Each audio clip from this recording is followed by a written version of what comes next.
let us do our next topic, that is empirical formula.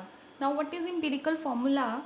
Empirical formula is given by the Carl Pearson, a very great mathematician who gives us so many results related to statistics, right?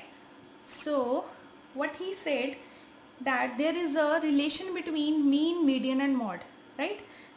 You can see this very easily कि यहाँ पर हमें एक equation की form में दिया हुआ है, ठीक है. अगर मैं इसको z ले लूँ, मीडियन को m ले लूँ, मीन को हम x लेते हैं x बार, तो ये एक इक्वेशन टाइप कुछ बन गया, ठीक है. तो इट मीन्स x, m और z में एक रिलेशन है. तो इम्पीरिकल फॉर्मूला हमें क्या बताता है कि there is relation between mean, median and mode, and this relation is described as mode equals to 3 median minus 2 mean. Okay, so बेटा ये क्वेश्चन आपको 100% आता ही आता है पेपर में, किसी भी फॉर्म में कन्वर्ट होके आ सकता है, चाहे एमसीक्यू पूछ लें या फिर आपको जो 4 मार्क्स का क्वेश्चन आना है उसमें भी आप ये लगा सकते हो फॉर्मूला. तो यहाँ पे इस फॉर्मूले का बेनिफिट हमें क्या मिलता है? बेनिफिट ये है कि अगर कोई क्वेश्चन आ जाए कि मॉड निकालो, मीडियन निकालो और मीन निकालो, ठीक है, लेकिन अब पेपर में टाइम नहीं होगा कि हम तीनों सेपरेट निकालें, तो यहाँ पर हम दो चीज़ें निकाल कर, लाइक अगर मैं मॉड और मीडियन निकाल लूँ, मेरे लिए इजी होता है मॉड निकालना. मॉड तो बहुत इजी है ना, उसमें कोई CF नहीं बनानी, कुछ नहीं करना. मीडियन में सिर्फ CF बनानी है. मीन में प्रॉब्लम है, काफ़ी कुछ कन्वर्जन करने के बाद आपके पास मीन निकलता है. तो आप 2 वैल्यूज़ निकाल लो, तीसरी वैल्यू आपकी ऑटोमेटिकली इस फॉर्मूला के अकॉर्डिंग आ जाएगी. Mode equals to 3 median minus 2 mean. Okay, so ये फॉर्मूला बहुत अच्छे से आपने लर्न करना है. अच्छा, पेपर में क्या होता है ना, ये कुछ इस तरह से गड़बड़ करके दे देते हैं, ऐसा कुछ दे देते हैं, 4-5 ऑप्शंस बना देते हैं आगे पीछे करके, ठीक है. तो आपने करेक्ट ऑप्शन लेनी है, तो आपको पता होना चाहिए mode equals to 3 median minus 2 mean. Clear? Mode equals to 3 median minus 2 mean, इसको बहुत अच्छे से लर्न कर लो. अब इससे बेस्ड एक क्वेश्चन करते हैं हम.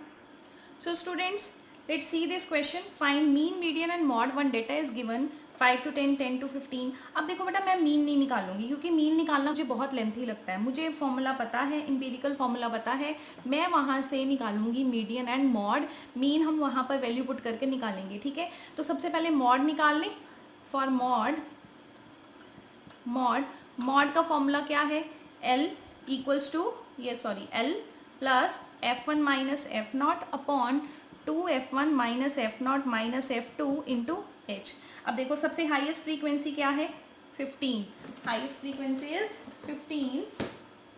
Wait, you can see easily 15 is the F1, उसके ऊपर वाला F0, नीचे वाला F2, और लोअर लिमिट आपकी कितनी होगी? 15. यहाँ पर lower limit is 15 plus F1 minus F0, 15 minus 6, 2 into 15 minus F0, 6 minus 10, and what is the common difference? 5, right? 15 plus 15 minus 6, that is 9 upon 30 minus 16. 30 minus 16 we get 14 into 5. 15 plus 45 upon 14. 15 plus 45 upon 14. तो बेटा ये देखो, आप करो इसको calculate. 45 upon 14, तो 45 को 14 से डिवाइड करेंगे. यस, 15 प्लस 3.2, सो ये answer is 18.2. Right, answer is 18.2. तो ये हमारे पास क्या आ गया है? मॉड कितना आ गया? 18.2. तो आप इसको याद रखोगे, साइड पे लिख लो, क्योंकि आगे जाके हमने यूज़ करना है. तो हमारा मॉड निकल गया. अब हम क्या निकालेंगे? मीडियन, ठीक है. तो मीडियन के लिए बेटा मुझे क्या चाहिए होता है? अच्छा, यहाँ पर मैं एक बात बताना चाहती हूँ. अगर सपोज ये 15 था, हाईएस्ट फ्रीक्वेंसी 15 थी, ठीक है. अगर सपोज ये भी 15 होता, तो आप क्या करते? हो सकता है ना, पर ऐसा 10th क्लास में नहीं होगा. It is out of your syllabus. This is called by model is not in your syllabus. तो ऐसा क्वेश्चन आएगा ही नहीं, ठीक है. दूसरा बेटा, मीन में भी मैं बताना चाहती हूँ, कई बच्चे पूछ रहे थे कि जहाँ पर 2 मिसिंग फ्रीक्वेंसी दी हों. RD शर्मा में बहुत सारे क्वेश्चन ऐसे. अभी बेटा ये नहीं करेंगे क्योंकि हमने लीनियर इक्वेशन और क्वाड्रेटिक इक्वेशन नहीं पढ़ा है, क्योंकि उसके साथ रिलेटेड है. तो अभी इन क्वेश्चन को छोड़ दो, बाद में करेंगे, ठीक है. CF निकालो बेटा. 5, 11, 26, 36, 41, 45, 47, 49, right? So median is n by 2th term, means 49 by 2th term, means 2, 4, 24.5 है ना. 24.5 बेटा कहाँ लाई करेगा, यहीं पे करेगा जहाँ पे हमने पहले बॉक्स बनाया हुआ था. ठीक है. तो ये आपकी हो गई CF और ये आपकी हो गई F. तो फॉर्मूला लगा दो, median equals to L plus n by 2 minus CF upon F into H. What is your L? 15 plus 24.5 minus 11 upon 15 into 5. ठीक है. Cancel it 3. 24.5 माइनस 11 कितना आएगा 13.5. 15 plus 13.5 upon 3. So students write down median is 19.3. ये calculation आप कर लेना and the mod is 18.2.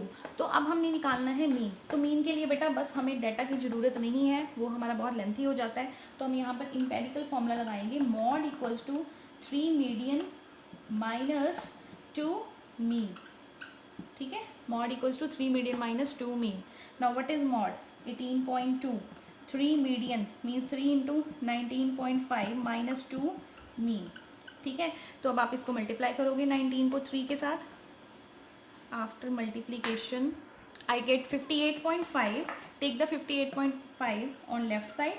58.5 equals to minus 2 into mean. Right. So minus कर दो आप 58.5, 18.2, 304, 40.3 with negative sign minus 2 mean. ठीक है. तो आपका जो आंसर आएगा माइनस माइनस कैंसिल. और बेटा ये स्टैटिस्टिक्स पढ़ रहे हैं, यहाँ पर नेगेटिव आंसर्स कभी भी नहीं आते. ठीक है. क्योंकि एक्चुअल डेटा है ना 40.3 अपॉन 2. रिमूव द डेसिमल 10, 2, 0, 2 1 ज़ा 2.5 मीन्स कि 20.15 is the mean. 20.15 is the mean. हो सकता है बेटा कैलकुलेशन में कुछ मिस्टेक होगी हो, तो आप देख लेना. मैंने ऑन द स्पॉट क्वेश्चन किया है तो होप्स हो कि ठीक ही होगा. तो आपका जो मीन है 20.15, मीडियन 19.5 था और एंड द मॉड इज़ 18.2. तो आपके बुक में बहुत सारे क्वेश्चन है जहाँ पर लिखा हुआ है मीन निकालो, मीडियन निकालो, मॉड निकालो. तो 14.3 तक आपका यहाँ पर कंप्लीट हो गया. ठीक है. अगर आपके क्वेश्चंस में कोई कैलकुलेशन मिस्टेक आती है तो बेटा उसको खुद चेक किया करो. ठीक है. कैलकुलेटर मत यूज़ करो, मोबाइल मत यूज़ करो, अपनी कैलकुलेशन खुद चेक करो क्योंकि पेपर में क्वेश्चन आपने ही करने हैं, वहाँ पे कैलकुलेटर नहीं मिलेगा. Right. So tomorrow we will start at the next topic that is ogive. We will do ogive is a curve. तो ये हम करेंगे, लास्ट टॉपिक है, उसके बाद ये चैप्टर फिनिश हो जाएगा. ठीक है. ओके. Thank you students.